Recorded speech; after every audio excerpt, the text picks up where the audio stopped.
You are watching Patch Tales Unknown, episode 10.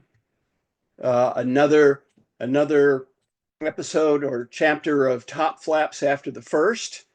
This will be the fourth one of these that we've done in our relentless pursuit of getting through the whole bunch of the OA numbers and documenting this group of flaps. All of you have been on this before, I think, and so you're quite familiar with this pre-information about the rules of top flaps. So I'm not going to go into it too much. You know, there are some rules that set up this criteria, and for the most part, we're able to live within those rules, and sometimes there's some exceptions. And for any of this information, if you haven't seen it before, you want to see it in greater detail, just go on to Larry Lane's YouTube channel and pick up one of the old episodes. It's all there from the last ones. The rating system is the 10-point first flaps rating system devised 30 years ago, over 30 years ago now.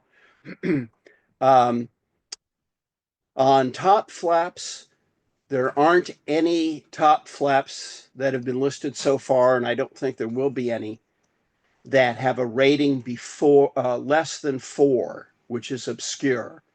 So most common, common, and uncommon, 1, 2, and 3, they aren't on this list. And amazingly enough, there's a lot of first flaps that are 1, 2, or 3. But even with the top flaps list, even though it starts with the 4s, there's still plenty to collect at any level, entry level, mid-level, or expert level. And what makes it even more interesting is that no one has been collecting these things. And so there's lots and lots of them floating around at Trade-O-Rees, all the way from the 4s and even some of the 10s, surprisingly.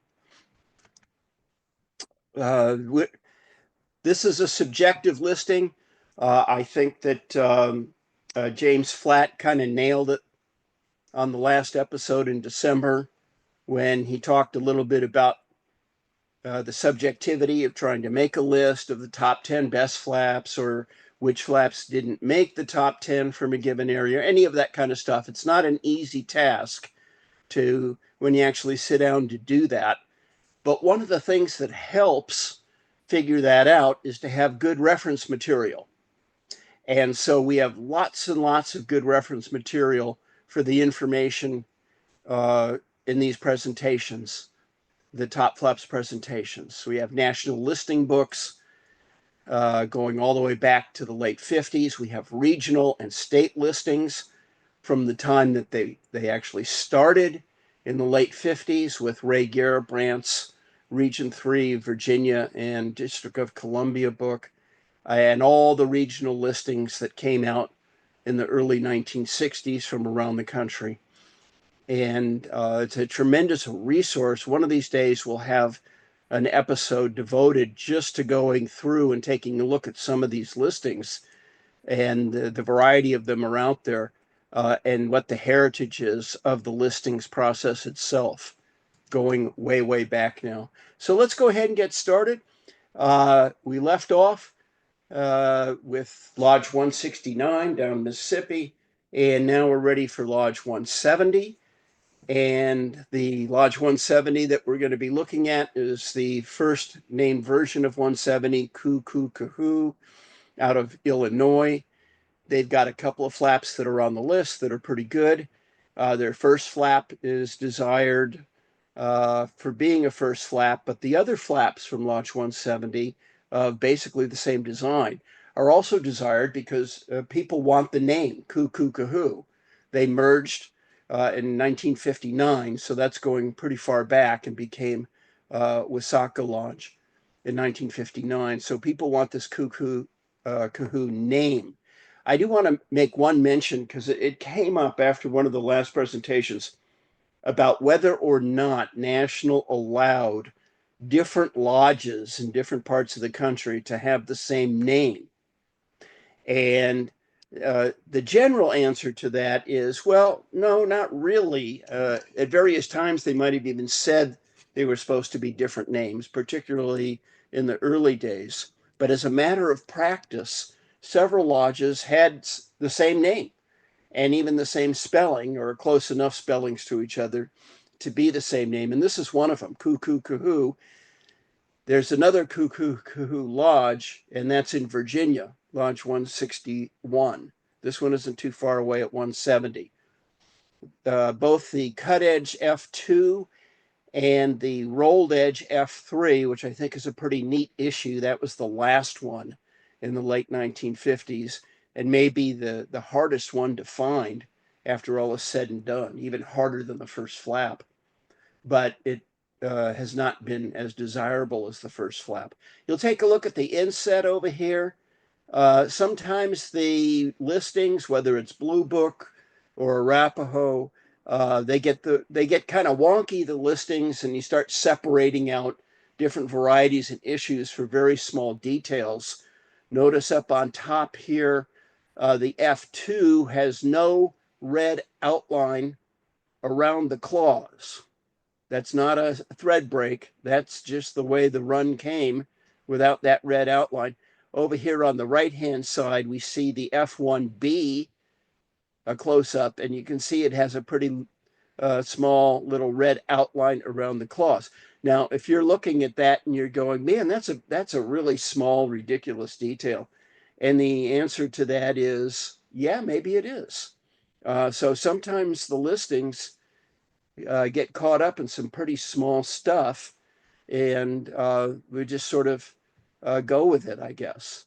Moving down to Lodge 171, Crazy Horse from South Dakota. Crazy Horse has always been a good lodge to get. People liked it. There's just something about the lodge name and the totem and the later issues that we're going to see. They have a number of good issues. Their early ones, before they changed their name, are very desirable. And we're going to take a look at that and how all that happened. But this is the F2 that we're seeing on the top flaps list. The F1 looks just like it. The F2 has a rolled edge. The F1 is a cut edge. The restriction on this flap, this is one of those flaps, and we're going to see a couple flaps in this presentation, a couple lodges that have a phenomenon that we haven't seen much so far in these episodes. Most of the time, the good top flaps are restricted. And that's part of what made them good, whether they were restricted to visual members or restricted to one or two per life, or OA advancement or service, or no trade as a type of restriction. And that's the kind of thing historically that turned flap issues into tough issues to find. But in this presentation, we're going to see several flaps from different lodges that, as far as we know, weren't restricted. And in a couple of cases, they were actually meant to be trading flaps, and they ended up being really good flaps anyway. So, and we'll talk about that. That's sort of an unusual circumstance. This three flap set from Lodge 171 is very, very popular and very, very desirable. You see these flaps come up. I'm going to say they come up with some regularity. Down at the bottom, the S2 that says Korzak on it is the least common of the group. And collectors like this flap. It's just one of the ones they like to get. And the S1 was the first of the restricted ones. As far as I was able to find in my research, it had a 2 per life restriction and it was no trade. Whereas the Fs, not fully embroidered, it's really not clear what the restriction on that might have been. The best of the bunch is the S2 down at the bottom that says Korzak, copyright Korzak. And so this is a great time. This is one of those nicknames. This episode of Top Flaps has a lot of nicknames in it. This one's called the Korzak. And for the longest time, for 50 years, I always thought Korzak was the last name of the guy who was carving this image into the Black Hills of South Dakota. And when looking it up for the presentation, I found out no, that's not it. It was his first name. His first name was Korzak, and his last name was I'll try and pronounce this. Uh, Ziolkowski was his last name, and he has a very interesting story. He was in the army during World War II. He was part of the D-Day invasion. He landed on Omaha Beach in 1944 and survived it. Um, and he went back home to be a sculptor. And he started on the monument in 1948, and he worked on it until his death in 1982. And at the time of his death in 1982, Lodge 171 changed its name. I don't know if it had to do with Korzak dying or for other reasons, but they changed their name to Tushunka Whitco. It did not involve a merger. It was just a straight out name change. And that lasted for 6 years, and they changed it back in the late 1980s. This flap, the Korzak flap, was restricted to two per life, no trade, and part of the problem or cause of its scarcity is that it was only used for 2 or 3 years. The family, his family, Zalakowski family, is still working on this monument today. Also from the Dakotas up in Fargo, North Dakota, this is another great set of top flaps from Lodge 176, Minnedoota, merged in 1975. The S2 up above is a different version than the S1, which was pictured in the WOB book. And it's not as tough, or of course not as old as the S1, but it's still very old, this flap. It came out in 1953. It was pictured in the 1954 OA handbook. That's how old this flap is. And it was always a strange thing. I remember getting my first one, and I didn't know what it was. So even when I had some early trading guides, like the early blue books and so forth, this flap didn't have any writing on it other than the W's. And you could ask around, and nobody knew what it was.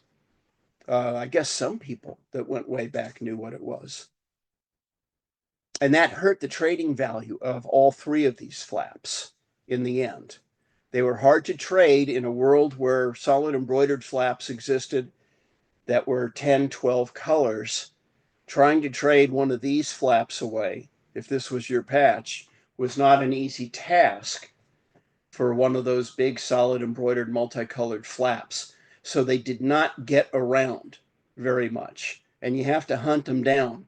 They can be found today, and they're probably undervalued. I've listed them as fours, the twill varieties as fours, which are obscure flaps, and they're definitely obscure. But just my experience over the last 50 years are these flaps are harder to find than that. When you take a look at the difference between the F1 and the F2, this is one of those small differences that's going to drive people nuts. They're different sizes, which doesn't show up super well on these images.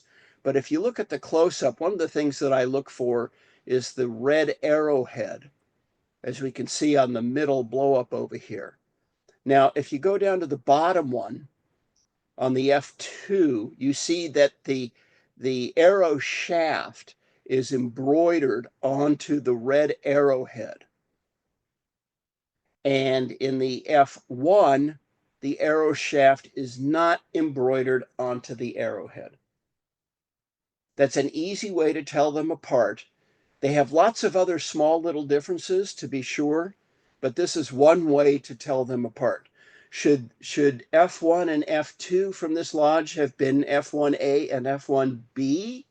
I think if I were doing the listing today, I would definitely be making the case that they should just be varieties of each other, but that wasn't the case um, back in the mid 1990s, almost 30 years ago, when these things got cataloged. Lodge 176 continues with even more good flaps that people don't really pay attention to. Maybe it's the part of the country that they're from. There aren't a whole lot of traders up there in the Dakotas. This one up on top, the S3.5, it escaped detection long enough that it didn't even get listed in the first flap. The first blue book. No one knew it was there. There's another version of this exact same flap. The only difference being that the headband is gray of the feathers and not white.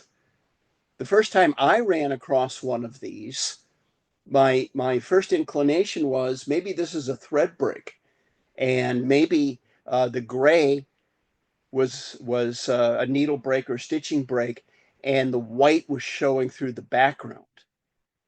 And it turns out, no, that was not the case. This issue was actually issued with a white headband, and so you have to look hard to find that. It's a sleeper, and when you find it, you're lucky to get a hold of one of these. I gave it a 6. I don't think the price guides would be consistent with that, and all I can say is just try and find one, and get them while they're cheap, you know. um, the 176S6 was their more common design with a white border, and it's not clear. It wasn't clear 30 years ago. It wasn't clear 50 years ago when the patch came out. What the white border exactly, what was it for? Was it an officer's flap? Was it a brotherhood flap, possibly? Um, we just don't know, and we don't know today. Maybe someone watching will chime in who knows exactly what this was for. I don't, but they're hard to get. They're hard to find. Down below is one of my favorite design flaps, and one that was very influential in my design work as a young aeroman, designing patches for my lodge and other lodges. The Mohican S1, the 178 S1 from Newark, New Jersey. It's a very colorful flap. It's smaller than normal size. You see them around from time to time, and for me, it was very inspirational. It's on that group of 10 flaps that I would consider the most inspirational to me in the work that I did to design flaps in the 1970s and 1980s. A nice addition to any collection when you can get one. They had a restriction, one per year, but it was only around for a couple years. And so it's harder to get than just a normal one per year type of restriction. Moving up above over here, we'll start with the on top, the Alabama QS1. We had a great discussion of that just a few weeks ago, the last presentation in December, um, when Dr. Flatt um, talked about it and described what was going on. And I also had the chance to have some correspondence with him about it, and he gave me some great information. Um, there is some background to the flap. It was first reported that now, for those of you that aren't sure, what was the deal with this you guys were talking about? The deal is, okay, you can take a look here, and it was issued for the SE4A conclave. But this first version of the flap, instead of the 4 over here, it came out with the letter Y. And so this is another flap that has a good nickname. It's called the SIA flap down there in Alabama. And they know all too well how good this is. But there are other differences as well. This yellow border around the circle is black on the normal flap. and the arrow and arrow shaft is outlined in black on the normal flap. And that's in addition to having this misspelled right down in here. There aren't too many of these around. Um, there's still a lot of unknowns about what the story really is around this flap. And maybe we'll find out more about it as time goes by. It was first reported and listed in 1992, which is going back over 30 years now, in Rogers' History of OA in Alabama. And he described it as an entire run of patches that was returned to the manufacturer because of at least this mistake. And then one of the lodge members went to the manufacturer and bought them all. And that's what he put into print. That's what he wrote. Down below over here, the 181S2, the Mohican, for simply designed patches that are only 4 colors. This rates high on almost everybody's list as being just one of the exceptional designs of the era. And it's a Lion Brothers patch made by Lion Brothers. It's the same design as the S1, but the S1 was made by Maritz Company, and it's a different shape. These flaps were restricted, and they were highly restricted. And this one, the S2, came out right at the end, so very few members got more than one. And if you had been in the lodge before and you had gotten your 1 per life S1, the lodge apparently did not give you a chance to buy an S2. I mean, in that era and that day, they didn't see any difference between the two. And the way that we see it now, and you already had your 1 per life flap, and that's it. You didn't get one of these. Of course, new members coming into the lodge at the end, that was the flap that they got. Lodge 180, moving down to Lodge 183. This is the F2 at the bottom over here. Again, from the Dakotas. It just seems all the flaps from up there, North Dakota, South Dakota, these flaps are harder to get and find, as it turns out, as the years have gone by. The lodges all merged up in that part of the country a long time ago. And these are sparsely populated states, as everybody knows, and kind of a place in the country that you don't pass through on your way someplace else. You have to be wanting to go up there to see them, to see Mount Rushmore and see the Black Hills and see all of that stuff. And so these patches did not get around. This one has got a 4. And again, it's unknown to me, at least, if the 183 F2 was ever restricted or not. Here's 3 more flaps from Lodge 183. The S3 is a gold mylar border version of this design that was previously used on an S1 and S2 that had a red border. It's a pretty good flap to get. It was made by Lion Brothers. Again, the exact purpose of the gold mylar border remains a mystery after 50 years. And the gold mylar border was not easy to get when it came out, and it's only gotten more difficult to find as the years have gone by.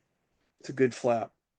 Down below are the infamous Tuna Hunters flaps from Lodge 183.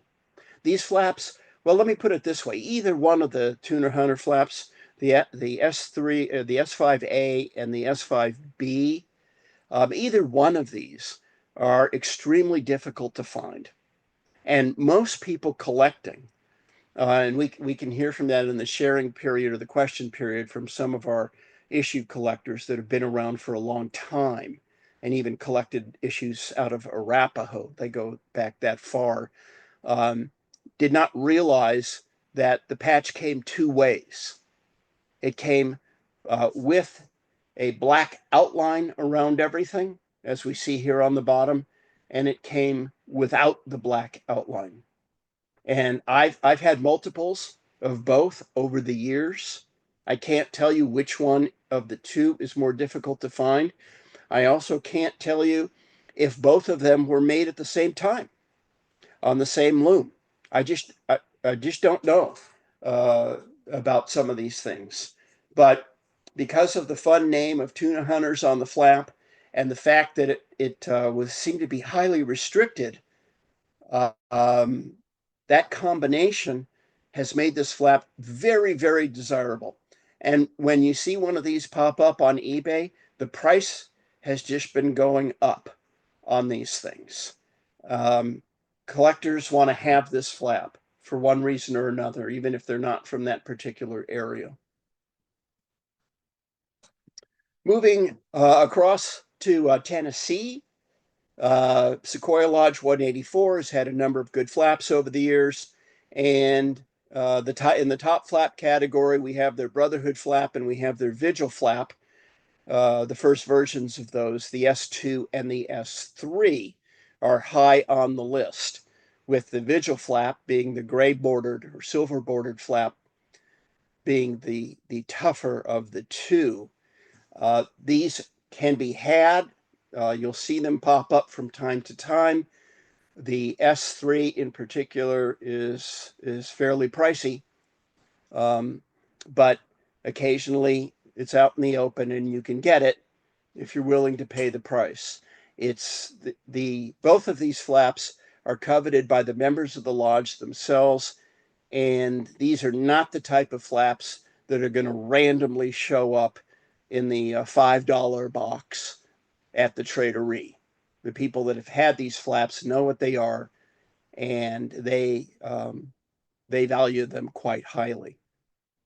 But these two are not the only top flaps from Lodge 184. There's more, and the S5 and the S6 are also on the top flaps list. The S5 is also a Brotherhood flap. You can see it has the Brotherhood bars on the sash, and it's got a red border, and it's got a red rolled edge instead of a red cut edge. And this one's a little bit easier to get than the cut edge, and but it's still a nice flap to have. It was restricted to Brotherhood members. The one that seems to fly below the radar is the S6. Now, the S6, it has a yellow sash. It has a red rolled edge, and it has a yellow sash. And the yellow sash was the sash used for the ordeal flaps, going all the way back, even before they had ordeal, Brotherhood, and Vigil flaps. It goes all the way back to their first flap, where they had a yellow sash. And this one does not have Brotherhood bars on it. It just came this way, apparently. I've got a blow up down here of the S4, which is the Brotherhood flap with Brotherhood bars, as you can see. Some people have said that, oh, this S6, this is just an S4 where the Brotherhood bars were left off the sash. So I've gone ahead and I've blown this up for you. Here's an S6 blown up over here. Here's the S4 on the right. And among other details, notice that the shafts and the arrows are very different on the S4, big, thick arrowhead, thicker shaft. This one is almost like a spear. It has a tiny little arrowhead on it. So there's other differences. Why this one came out, when it came out. Again, these are some of the questions that we all still have about some of these flaps. And this one was not listed for a long time. It first got listed in, I believe, in 1996. Hard to find. Here we've got a good one from North Carolina. This is the Lodge 188 Itibapashi Itiholo. I hope I pronounced that correctly. I think locally in North Carolina, they call these Itibaps, just shortening the name. That's the name that I always called it way back when.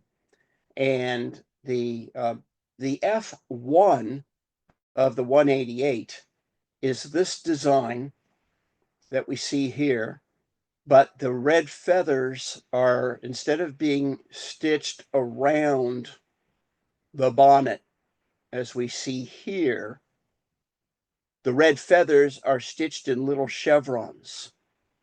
They call it little chevrons to make them look like real feathers. And during the time that the F1 came out, Lodge 188 didn't have a flap for a long time. They were one of the later lodges to get a flap in the mid 60s. And when they issued their flap, it was one of the toughest numbers. It was one per life, no trading, according to the reference books of the time and my recollection of it as well. And so that F1 is very tough to get, and it's still very tough to get. The second run, which again escaped detection from Arapahoe and Blue Book and a number of the other listings, and is just being picked up recently over the last 10 years or so, is that this with the red feathers stitched around the bonnet like an F2, except the lettering is only 75 millimeters across like the F1. So this is sort of a hybrid between an F1 and an F2. Here's the problem. When this F2, or when the second run of this flap came out, the flap was still restricted. And it was probably still one per life, no trade. And so this one was impossible to get, even though it didn't have the feathers stitched as chevrons. Then the next run came out with the lettering 85 millimeters across. And you can see, in comparison of the two flaps, you can see how the lodge name is much wider on the F2A than on, we're calling this the F1.5, by the way.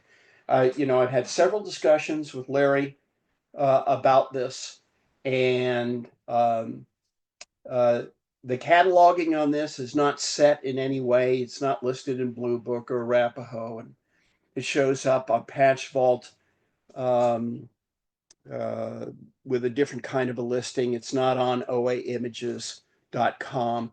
After discussing this at length, we kind of feel that the most accurate listing might actually be F1.5. It came in between the F1 and the F2s. Now, this F2A is kind of special as well. The F2A was run multiple times over a long period of time. And during the time that the F2 was out, Lodge 188 dropped the restrictions. They just dropped the restrictions. And so 188Fs of this design became common. But this one, the F2A, is on no twill. And it's the only one like that. Take a look up above. In the picture of the F1.5, you can see twill lines, of course, and you can still see those twill lines on the F2B and F2C. But the F2A, no twill lines. It's on a true no twill. And the restriction probably existed during that time as well. So for you're going to go through a lot of Lodge 188Fs before you find one on no twill. And here's one of the problems with it as well, is that when people list these on eBay, for example, you cannot see the background. No one seems to be able to take clear enough pictures of this on eBay to see if you're looking for the right one or not. So if you're hunting one of these down, and you might, if you become a top flap collector and you want a 188 F2A, you're going to have to do some searching to find that. The final flap from 188 that we want to talk about is the S7. This is the very first Vigil flap that came out. Lodge 188 came out with some beautiful solids, and they did it as Ordeal, Brotherhood, and Vigil. And they had different series of these. This was of the first series that had the white vest on the Indian. And the Vigil, the gray bordered Vigil of this first series, the S7, this one's good. This one is hard to find. And the later versions in the next series of Vigil flaps from Lodge 188 had either silver mylar borders or silver mylar borders and silver mylar sky. And they're not too tough to find.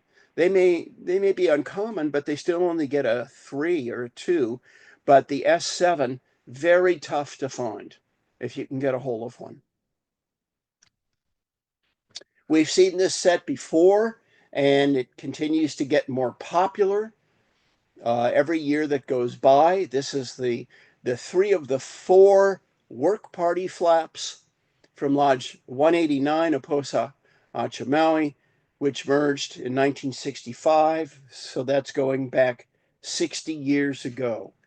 And they came out with flaps annually for their work weekends. The first one they came out with was F1, and that was a blue one with a rake and a shovel or something on it.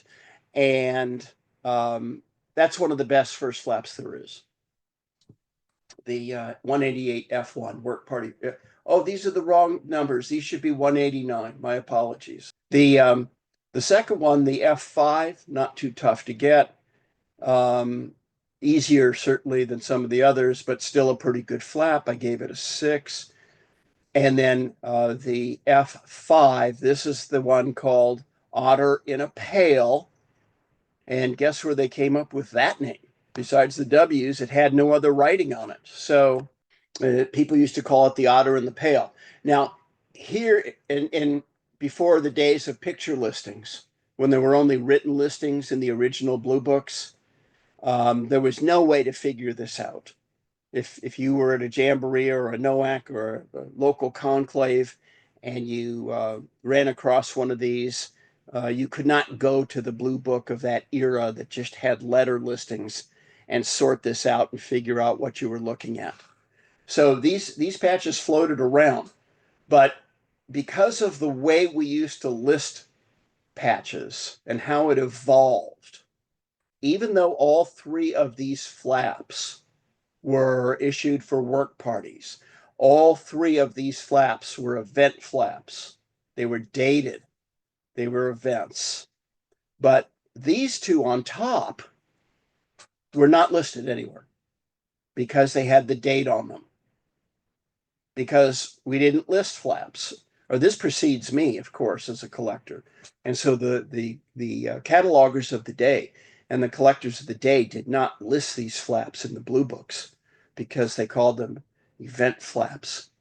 But this one, right from the start, got listed. The 189 F5 got listed right from the beginning. Guess why?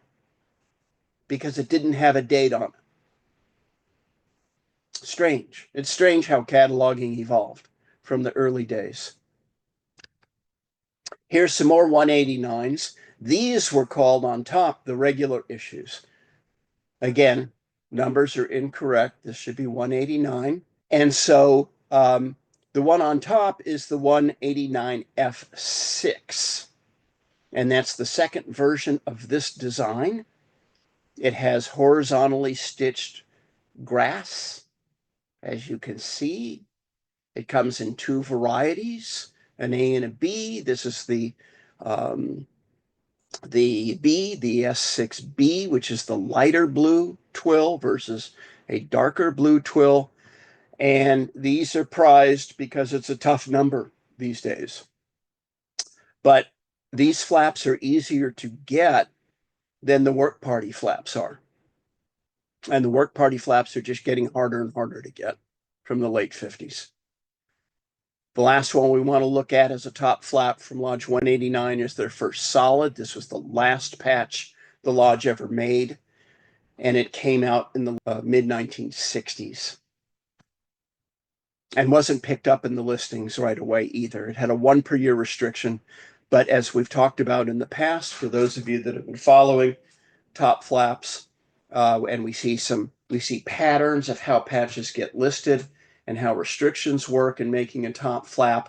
And some of these flaps that had per year restrictions, like the 189S1, if the Lodge was only around for 1 or 2 years and it had a 1 per year restriction on it, that was essentially a 2 per life restriction before the Lodge merged. And so it behaves and it acts like a 2 per life flap.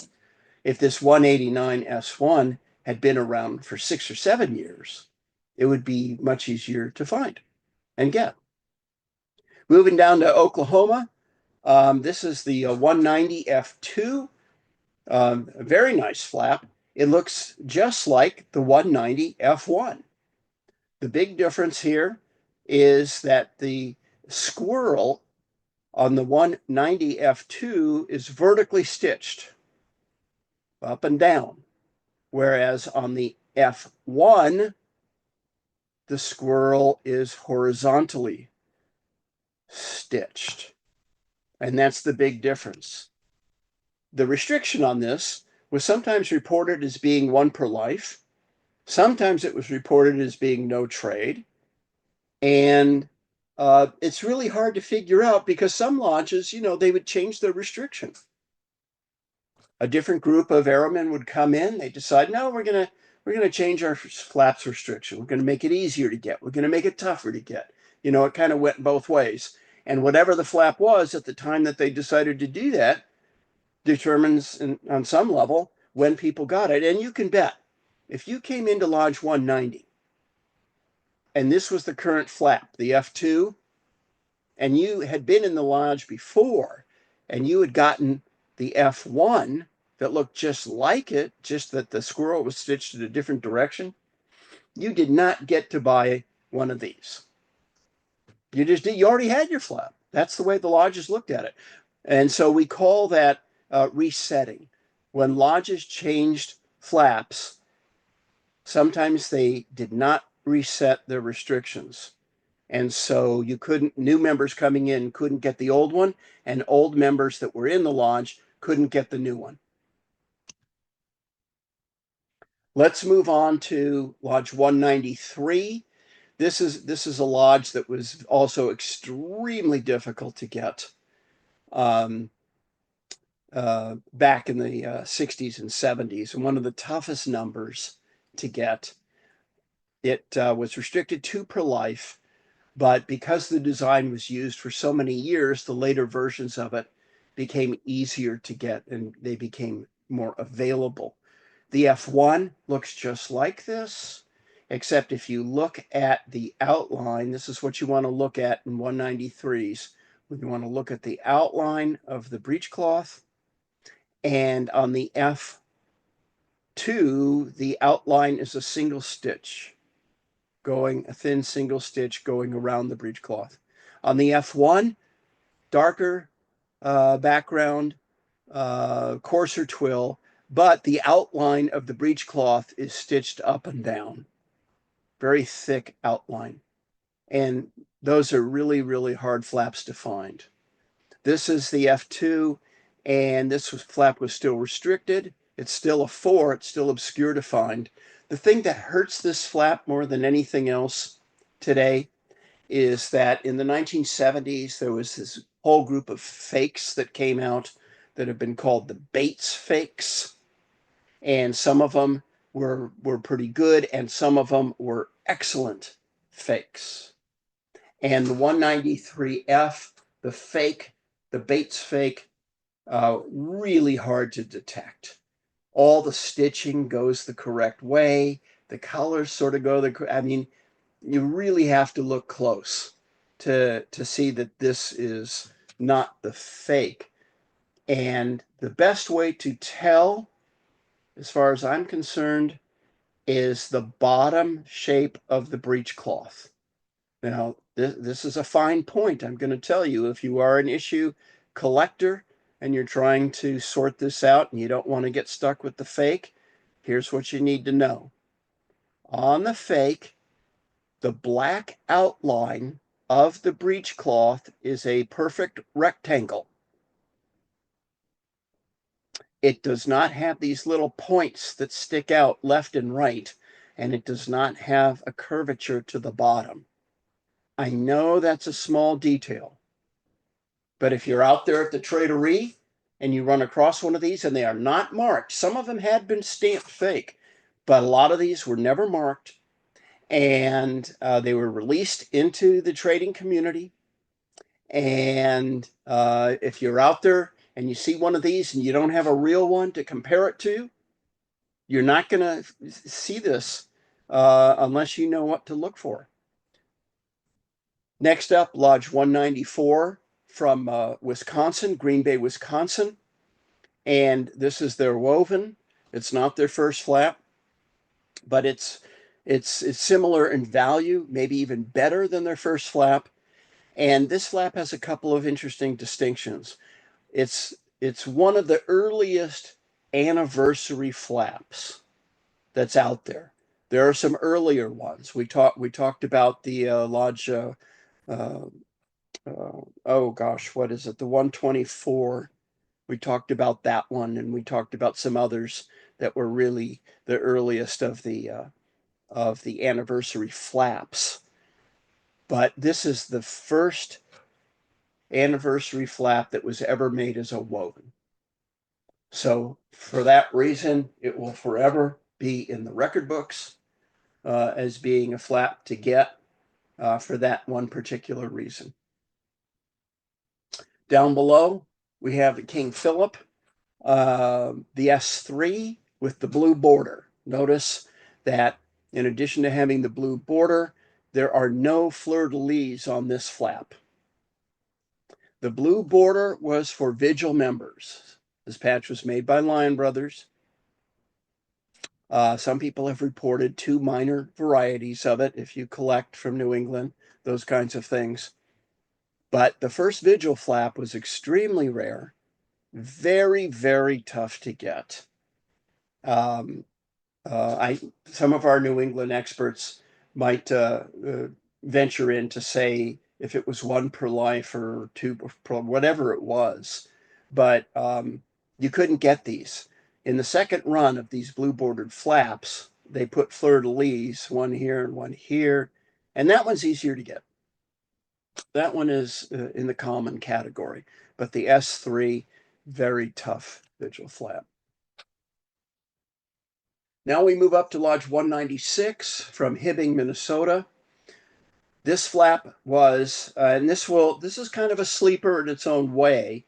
The original flaps from Lodge 196, the F1 and the F2, they have Paul Bunyan on them. You've probably seen these flaps. They're white twill, and on one side they have Paul Bunyan, and on the other side of the flap they have the blue ox. His blue ox, which I think was named Babe, if I'm not mistaken. The F3 came out with a completely new design of an Indian carrying a canoe into the water. And it was Lion Brothers shape, even though it wasn't made by Lion Brothers. And it was highly restricted when it came out.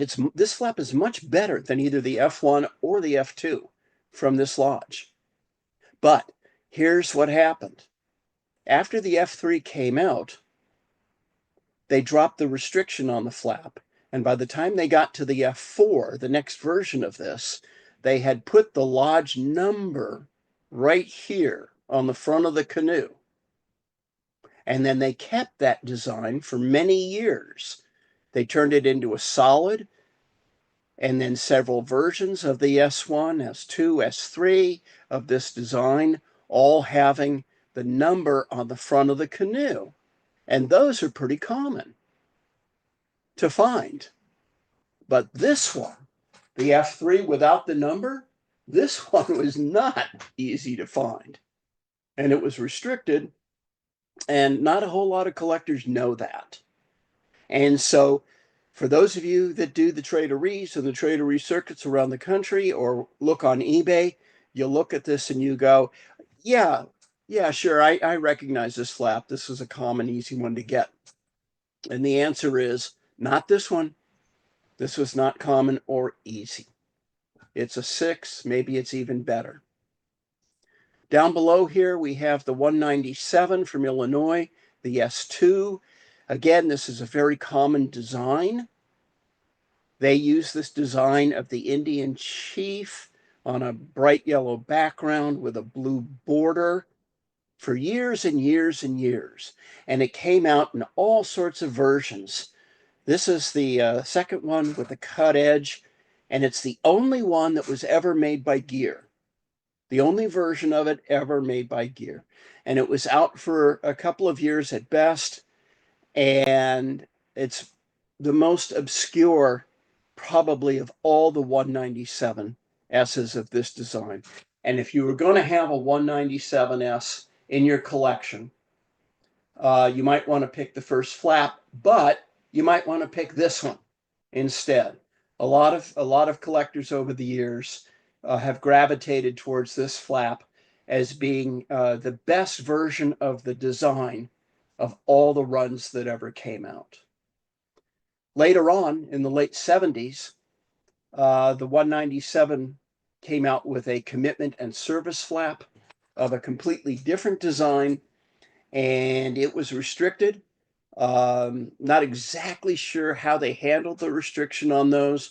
You can find these flaps around. They are obscure, but they can still be had and show up with some regularity and for a pretty nominal cost to get a hold of a 197 S9. There was no other flap they ever made of this design from Lodge 197. Moving to Texas, we get the Lodge 199 F3 and the 199 S3.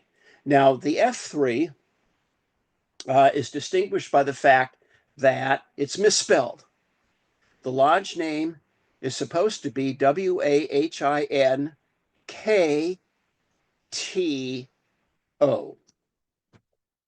Wahinkto, or Wahinkto.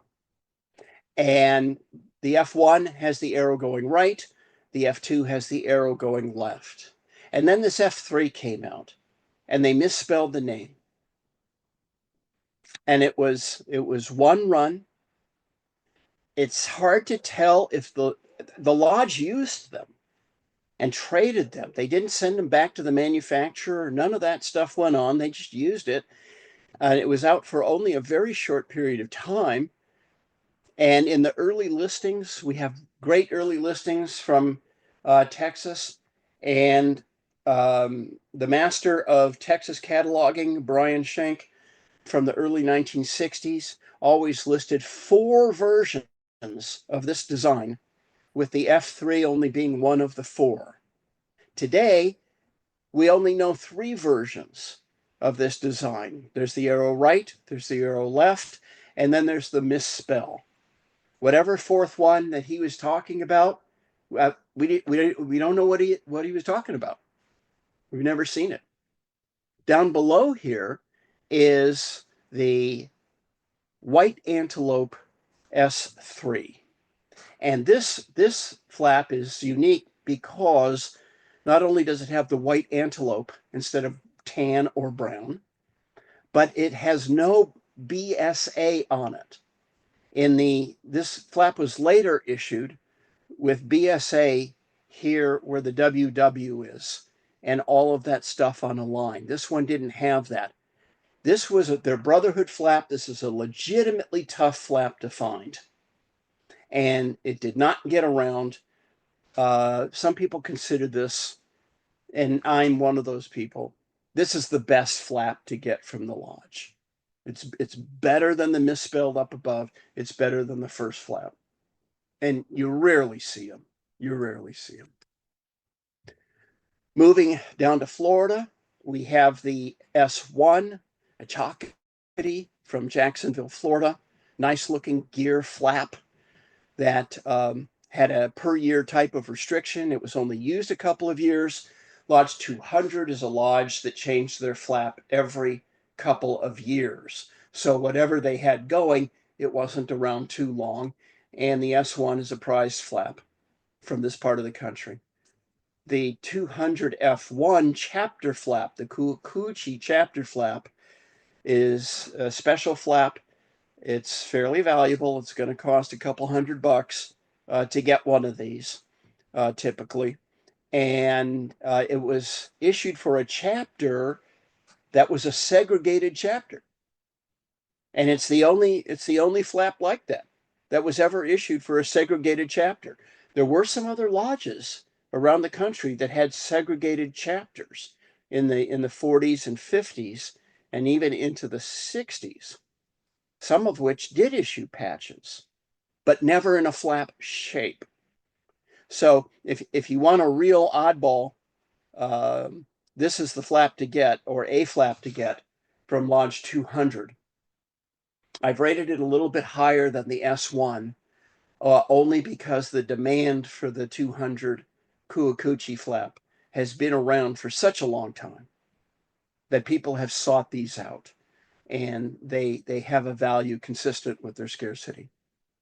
Now down to the 200 or 201 S1 from West Virginia. This is a solid embroidered version of their first flap that looks pretty much like this, only the first flap has a dark blue twill background or sky. And this was used for only a couple of years when it first came out, and then they went to a rolled edge flap and continued with rolled edge version flaps of this design for many, many years. But the cut edge version, the original solid from 201, is obscure, and I gave it a 4. This is a flap that people from the South are quite familiar with, and around other parts of the country as being a good flap. It's the Chickasaw 202 with the snapping turtle. Been a very popular flap to get your hands on when you can, and the early versions of this are very tough to get. The F2 is Maritz shaped, but it wasn't made by Maritz, and it is not quite as tough as the F1, but not collected as much either. And I think it's every bit as rare as the different F1s. The F1s come in 2, maybe 3 varieties. But the demand isn't there because, as you all well know, first flaps, people collect those. And after first flaps, top flaps, they're not really collecting much yet. So this is still a great flap to get. They were highly restricted, 2 per life, no trade, and a very desired flap. When they came out with the solid, the S1, and the S1 had their traditional design, came out right after the F2, and it still had the 2 per life restriction. But what isn't clear about the S1 is whether they kept that restriction all the time or if it changed over time and got easier. I think maybe it did. And it just seems to be more available than the early Fs. And then this one kind of drove me crazy. I was looking for it for a long time, the S3. This S3 is plastic backed. The S1 is cloth backed. Now, you're looking at what I'm looking at. Okay? These flaps are virtually identical. And I mean virtually identical. I mean all the way down to the small details. And so if you're at a Trade-O-Ree and you're trying to find an S3, for example, which is the harder of the two, much harder than the S1, that good luck trying to find it. They're out there, but you'll see 5 or 10 S1s for every S3 that you're going to see out there. And most people would say these are not issues. They're not issues.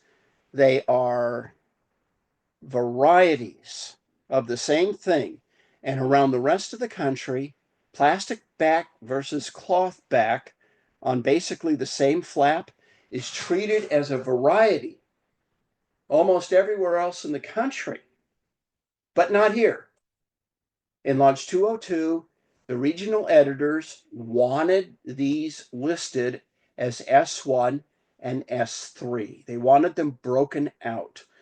And so the question became, when I was the editor of Blue Book 96, and we were resurrecting Blue Book, and I was the issues editor, the pre-1970 issues editor. And I asked them, why do you want to do that? Why are you doing that? Nobody else does it that way. And they had an argument that was convincing enough. They said, well, we want to do it that way because there was another flap that came in between these two and of a different design. And if we list them as varieties, we're shortchanging the other flap that came in between them. And so we're going to do it that way. And I said, well, okay. I mean, you're the boss. You're the Region 5 editor, so go for it. And so what was that other flap? Well, the other flap is this one up here, the S2. This flap came in the middle of those solids with the turtle on them. The Lodge totem was the snapping turtle. This flap does not have a snapping turtle on it. It's the same design of an Indian with huts that is on the CSP that the council issued at the same time. And in talking to the guys back then, because I remember these came out, I was staff at Philmont in 1973, I think it was. And the Lodge contingent from Tupelo, Mississippi, came in and they were all wearing S1s. And then they had these flaps, the S2, to trade. And it didn't have the snapping turtle on it. And in asking them, they said, well, this is a trading flap. The guys in the lodge were tired of having a really tough restricted flap and they couldn't get them themselves and they couldn't trade them. So they decided to come out with a trading flap, and they came out with this design that was used on the CSP, and that became the S2. And so lots of strange things happened here. This flap ended up getting a nickname, and the nickname of the traders at the time in the 70s, they used to call this flap Long Dong. And I'll let you look at the flap and you can decide for yourself how that happened. But from a trading standpoint, this flap was not popular. Everyone wanted the one with the snapping turtle, and the lodge didn't even like this flap. And so they traded them off, one run of them, and they traded them. And they were gone, just gone. And now this flap's one of the best flaps from the lodge because it disappeared. It spread to the winds. The final 202 we want to look at is the S7. And that's a Vigil flap. Again, it has their turtle on it. They had Ordeal Brotherhood and Vigil flaps, all with different colored borders, but this design, the red bordered one was for Vigil. This one was tougher to get than the Ordeal or Brotherhood flaps, and it's obscure. Moving on to Lodge 204 from Georgia. They have a couple of nice cut edge Fs. Now, normally when you see an F1, a cut edge F1, like this 204 F1, normally that's the first flap. But this is one of those lodges that is not the first flap. The first flap was a solid embroidered flap of a completely different design with a completely different totem that came out in the early 1950s.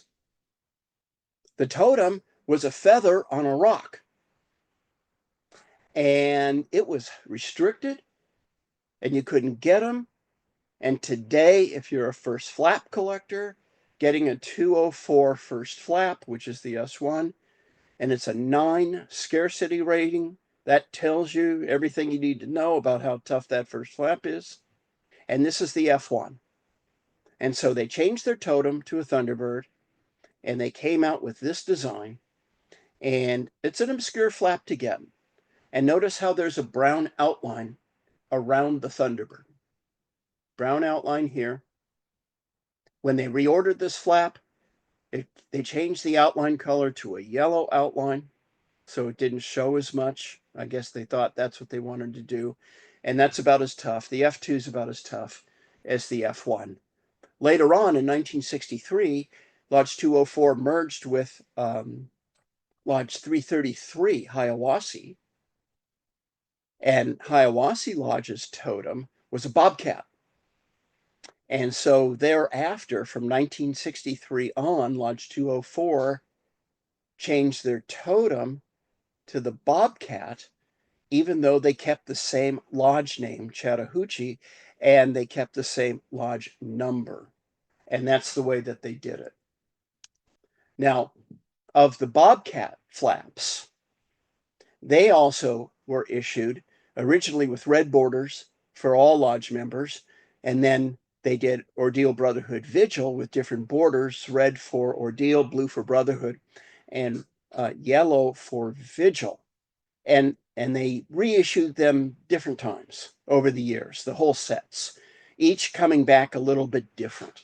You know, one of them has this little leg that's above the 4. One of the whole series has the leg down on the side of the 4 instead of above it. One of the issues came without a lodge number. Another whole series came with the lodge number, but no trees, issued in all the colors. So if you sort through all those flaps over all those years, and there's varieties too, because some of the design versions were ordered multiple times. And so these are the two that stand out. If you want to collect these, the S7 as a Vigil flap is tougher to get than the others. And the S13, which is the Brotherhood flap with no number, vertically stitched white on the bottom, no number. This is probably the best of all of them. Why it's the best, I do not know. Maybe someone will have a story for that along the way. Strange things happen. You hear stories like a lodge contingent went to Philmont. They had a special flap for it or something. And they traded them all off. You can't find them. Or whatever it is. I don't know what it is. But the S13 is the best of the bunch. Lodge 206, their flaps were restricted in the early years. And their S1 is pretty good. All of their flaps, S1, S2, S3, and S4, all of them are the same design. It's a Kachina doll. These were always restricted. They were always 2 per life. Every time a different version came out, it was tough to get. It's not clear. The original members who had previous versions of this flap did not get to buy new flaps just because the design changed a little bit. Or the manufacturing changed a little bit, so that made the restrictions even tougher. You can see the S2 has a white sash on the Kachina doll. The S3 has a yellow sash on the Kachina doll. And then the S4 is a rolled edge Lion Brothers shape with the yellow sash. All good flaps, ranging in scarcity. The S2, the S3 are moderately rare, and the S4 is an obscure top flap. Later on, they dropped the restrictions, and they turned this little Thunderbird on the Kachina doll, and they turned it into a fleur-de-lis. The entire time that these flaps were available, they also had trading flaps all the time. So this flap wasn't supposed to be traded. That made them tougher. We're going to end episode 10 with Lodge 207. And we'll start off with the Fs. The F1 is a very large flap. You've seen that probably. It's this design, same design, only it's very big. And it was used as a neckerchief patch because apparently the scout executive would not let the scouts wear it on their shirts because it came out before the OA made flaps official in 1954. And so the lodge took to wearing them on red and white neckerchiefs. But by 1954, 55, flaps were official, and the next runs were flap size and shape. These are both, reasonable flaps to get a hold of. The F2, in my view, being a little bit tougher than the F4. You can tell these apart. In part, the F2 has larger stars than the F3, has these smaller stars. The F2 has the longer arrow. The F3 has a shorter arrow. And if you're looking also for more things that are different about them, the F2 has smaller W's and the F3 has bigger W's. So, and there's even other small differences besides that between the two. This is going to be what many of you have never, outside of California, have never really seen, and that's the four canoe 207s. Count the number of canoes: 1, 2, 3, 4. On this, the normal solid embroidered 207s were unrestricted, and they had 3 canoes on them, not 4. So what's the deal with these 4 canoe flaps? Well, the way it happened was in 1973, there was a last minute order for the airmen going to the 73 Jamboree. And they went to the same company they had always gone to, which was Midwest Swiss in Chicago, who had been making all their flaps since 1960. And for reasons no one can figure out, on this particular order, Midwest Swiss pulled an old pattern that they had from 1966 that they had used for the 25th anniversary flap that had a silver border.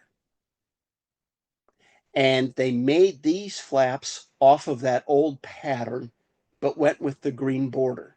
Anyway, the lodge members were aware of what had happened, but they didn't realize how messed up this actually got. And so this was kind of a mistake due to carelessness.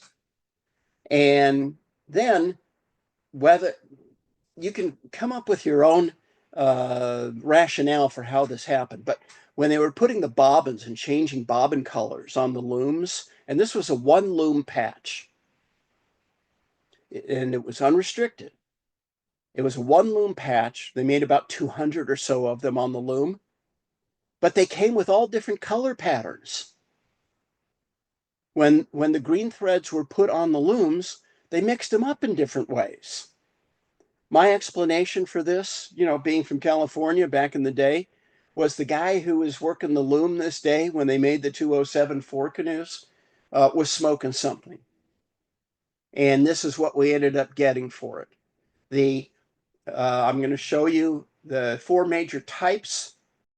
The S8 is distinguished by the fact that the patch only has 2 different colors of green total. The S8A has dark green, big trees, little trees, and shoreline. And then, of course, light green grass. That's 2 colors of green in this patch. The S8B has green tree, green little trees, and green shoreline. And so this is distinguished as a variety. But I'll tell you what, if you know what you're looking for, and you see this on a Trade-O-Ree table, you can spot these 2 without having the other one to have to look at. The colors of the green are that different. Now, if this was the extent of the problem, that would be all well and good. But wait, there's more. Also in that loom run of 4 canoes, there were flaps that had 3 colors of green in them, not 2. The S7 had green trees, big tree, green little tree, and dark green shoreline. The S9 had green tree and dark green for the right side of the little trees and green for the left side of the little trees. And they came all these different ways. And so what happened with this run? The aeromen got these flaps. Some put them on their jamboree uniforms, to be sure, but they were not considered to be anything special. And they were given to the aeromen to take to the jamboree, mostly for trading. And as you can see, this is a very colorful flap. And you can just imagine it was a good trader at the jamboree. And the members had no problem trading these as fast as they could. And they took the 200 flaps that they got, and that's exactly what they did. They traded them away as fast as they could, 1 for 1. Then, years later, California collectors started to figure out that these came different ways. And there were none of the 4 canoes around anymore. They had spread out. They had spread to the winds. And so this is an example, and there are 2 examples in this presentation of flaps that were unrestricted trading flaps, the 202 Long Dong and the 207 4 Canoe were actually trading flaps, and they are among the best flaps from their respective lodges to get. I'm Jeff Morley. You have been watching Patch Tales Unknown. Well, I just mentioned, so great presentation as always, Jeff, and totally agree with you on the pick for 195. Their vigil flap, their first vigil flap is by far their toughest issue. You did note, so I've looked at 195s, and it's funny that the S1 ordeal flap was kind of like the 470 of its day. It was one of the most common flaps floating around back in the 60s. And that was credited to Warren Demers, who was from that lodge and was trading all over the country at that time. But then the S2, there were 2 loom runs of the S2, which is the Green Border Brotherhood flap, which is quite a bit scarcer than the Red Border Ordeal flap. And then I'm only aware of 1 loom run of the Vigil flap. And I just noted that I have seen with a lot of the S1s that white background was subject to discoloration, perhaps more than other patches, just due to environmental effects.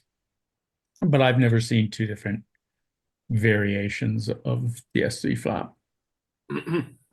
Thank you for that. I haven't seen it either, but it was listed. So, yeah, I don't know. Now, also, I made a comment about the canoe, the 4 canoes. I think each principal got their own canoe. Yeah, the Crazy Horse patch, was the Kovacs a variety. Why did they feel the need to enter a copyright on that? What I'll share with you now is, total folklore. And because there was a lot of us back then that asked the same question, putting a copyright name on a flat patch was a pretty rare occurrence. Amazingly enough, it wasn't the first time that it had been done. Lodge 164, Manomet, on their F1 and their F2, going back way back, had copyrighted, apparently the council name was copyrighted in some fashion on the flap itself. But getting back to the 171, the story that went around was that image of Chief Crazy Horse pointing towards the mountain was what we would call today, I'm not sure they called it that back then, but we would call that intellectual property of Korzak's family. And since the lodge had been using that on they had at least 2 flaps where they had used that design of Chief Crazy Horse pointing towards the mountain. There was some contact between the family and the lodge, and it was at the family's request that they used the Korzak copyright as a condition for continuing to use the design. And then subsequently, when Korzak himself died in '82, they changed the lodge name, but not before they had changed the whole design of their flap. And so they stopped using Korzak's rendition of Chief Crazy Horse. That's what I heard.